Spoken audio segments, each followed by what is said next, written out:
Yo, what is up guys, Ghost here, welcome back to Stormgate Central, and in today's video, we're going to be taking a look at some new art changes coming to the game. And I also have some news about the Snowplow engine that Frost Giant Games are making Stormgate on. As always, if you guys enjoy the content here on the channel, make sure you're subscribed to stay up to date with everything, not just Stormgate, but also in the RTS world. I have been dabbling in other games, and it's been a lot of fun sort of keeping you guys up to date and just seeing what's coming on the horizon. So if that's something you enjoy, then hopefully this is the channel for you. And as always, thank you guys so much for your support.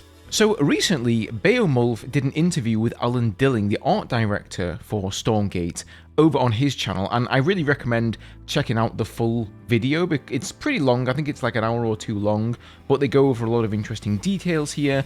But during that video, he showed off a lot of interesting new art assets, specifically for the Vanguard, which we haven't really seen too many of yet. And so I figured we could run through some of the more interesting ones and see how the game is shaping up. So first off here, we have the new HQ for the Vanguard. Those are the three different iterations of it. So the first one being like tier 1, then tier 2, and then finally tier 3.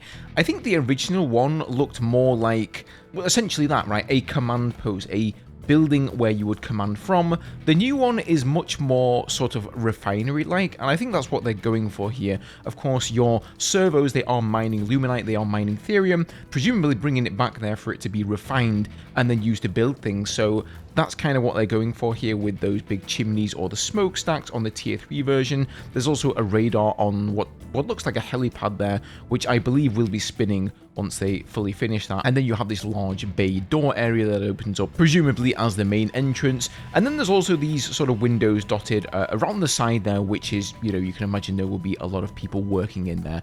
Overall, I like this. There's effects that need to be done on it yet. There is going to be smoke and stuff like that rising out of these smokestacks. But it definitely looks, well, I've got to say it, a little less like the StarCraft 2 building. Like the original command post, it's very similar in shape and look to the command center from Terran in StarCraft. So I think they're doing a good job sort of distancing themselves from that a little bit.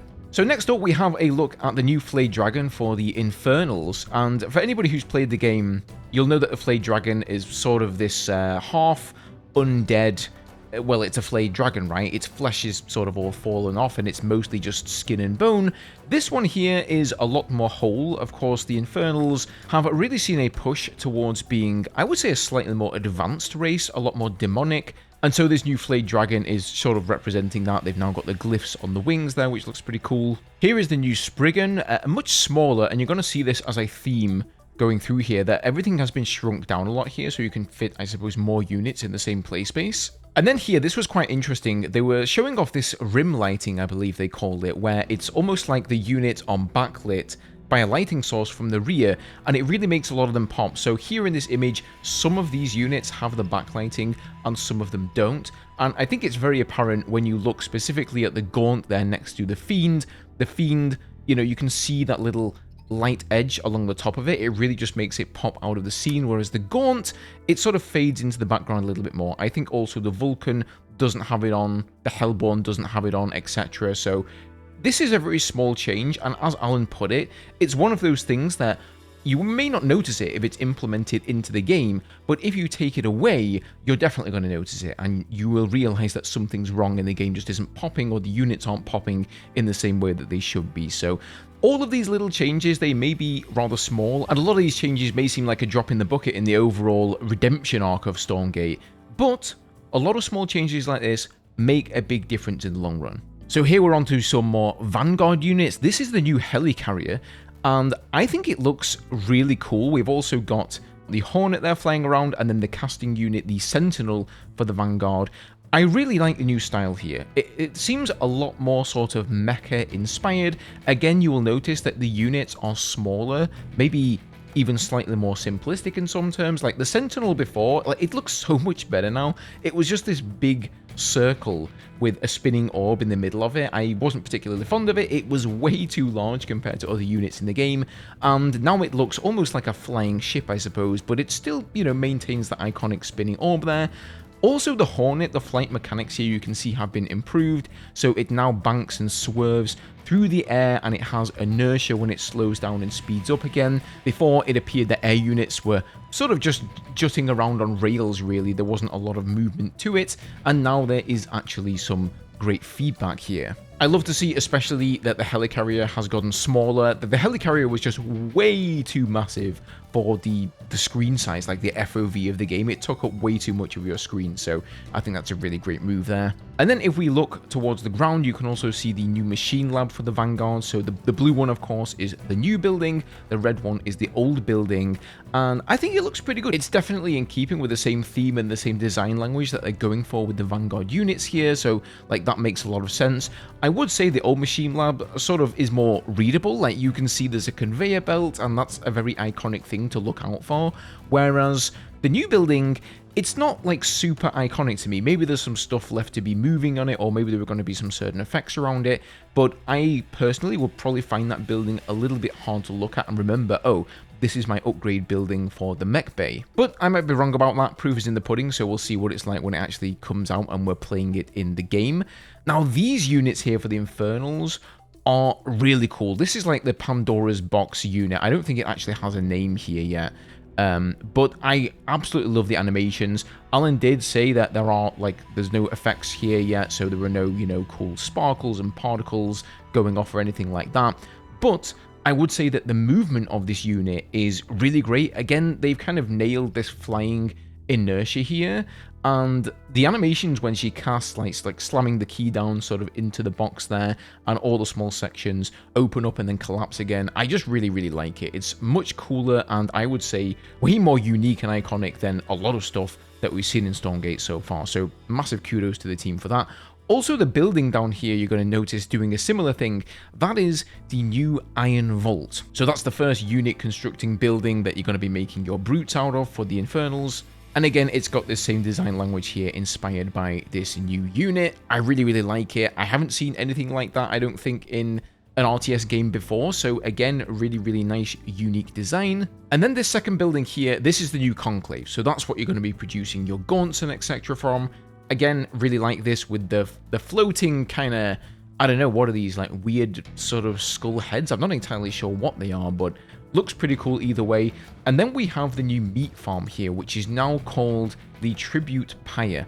And you'll also notice instead of the Fell Hogs, we now have these guys called Gremlins. And so what they do is basically stand around this Tribute Pyre, and they're sort of, praying and worshipping, I don't know, some sort of infernal god. We've yet to figure out the lore around these guys, but I like it. As Alan put it, these are the guys that will be the first to go and jump off a cliff if you tell them to go and sacrifice themselves. So similar to the Fell Hogs, before they were just presumably would be consumed for food, this is your supply building. And I guess we're looking at something similar here for the Gremlins. They are the most expendable of the infernal forces.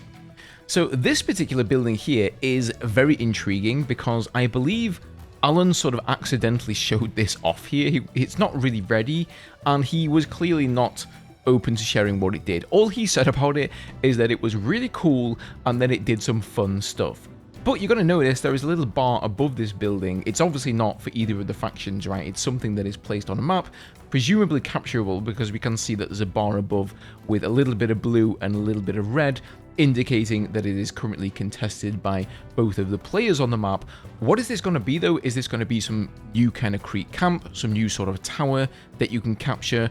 He said it's going to do a lot of cool stuff. Maybe it's going to energize your army. Maybe it's going to give you some kind of crazy call-in superpower in the game. I honestly have no idea, but I know that Stormgate and Frostgiant have been looking into the whole creep camp mechanic in the game and how they can make it a little bit more interesting, a little bit more involved and dynamic, and not just something that you have to do because if you don't, you'll be at a disadvantage and you'll lose the game, but actually something that's cool and that you want to fight over, and there are going to be some great moments around that. So really great changes there, in my opinion. Can't wait to see more. Let's move on now to another bit of news here. So I put out a video the other day about this new Game of Thrones game called War of Westeros. It's a new upcoming RTS. And one of the interesting things to come out of this is that this game is apparently being developed on the Snowplay engine that Frostgiant made to build Stormgate on. So this is a post from 4 months ago. And bear in mind, this Game of Thrones game was only unveiled a couple of days ago for the first time, right? It was revealed then. And this guy here posted 4 months ago on the real-time strategy subreddit. And he says, I hear news for Game of Thrones Snowplay game. Heads up, this guy's first language is not English. Friday lunch, I'm drinking beer with my friend in Port Melbourne, it's in Australia. At a brewery was this big group of people having a birthday. Some of them were wearing Playside t-shirts, and I know that Playside is the game studio nearby where they make Age of Darkness. Me and my friends speak Japanese, so maybe they think I didn't understand, but my English is good enough to understand what they were saying. They were talking about the Game of Thrones game with Snowplay engine. I know Snowplay because I play Stormgate, but for me it's not a good game. Oh well, that's a shame. They talk about Dragon, Starks, and other things, so for sure it's a Game of Thrones game. One guy said saying they changed the engine to Snowplay and they wasted 1 year. I like Age of Darkness, but I do not like Stormgate, so I'm happy and sad to hear this. My friend told me to post this, sorry for the bad English. So Playside are indeed the people behind the Game of Thrones game. He was right about that, and he knew about this game clearly 4 months ago, so I don't think this guy has any reason to lie about this, and it could well be that he's correct. However, he did say that they sort of lost a year of development time because of the engine change. So maybe what I'm thinking is, did he hear that correctly? Did they switch from another engine to Snowplay? Or did they switch from Snowplay to another engine and maybe they were using Frost Giant's engine, but they're not anymore? That has not been confirmed. I have searched online to see if there's any official confirmation that they're using the Snowplay engine, but I couldn't find anything. So if any of you guys know more than I do, by all means, post the source down below in the comments.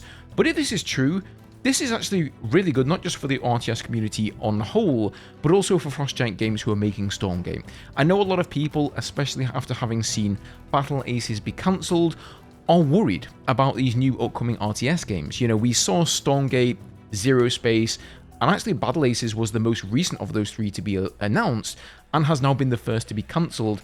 That makes us a little bit wary about the low player counts that we're seeing in Stormgate, whether they're going to make it over the release, the 1.0 date there, and just what the game is going to be like in the future. But actually, if Frost Giant are managing to market their engine and sell it to other developers who are looking to make RTS games in Unreal Engine 5, then that's fantastic for the studio because that's going to be an additional revenue source that they can then funnel back into their own projects, such as Stormgate. So that's really, really cool to see. You know, I remember Frost Giant saying when the game released that making an RTS on Unreal Engine 5 was far from easy. Unreal Engine 5 is not really thought of to make RTSs on, so they had to do a lot of work to get that running.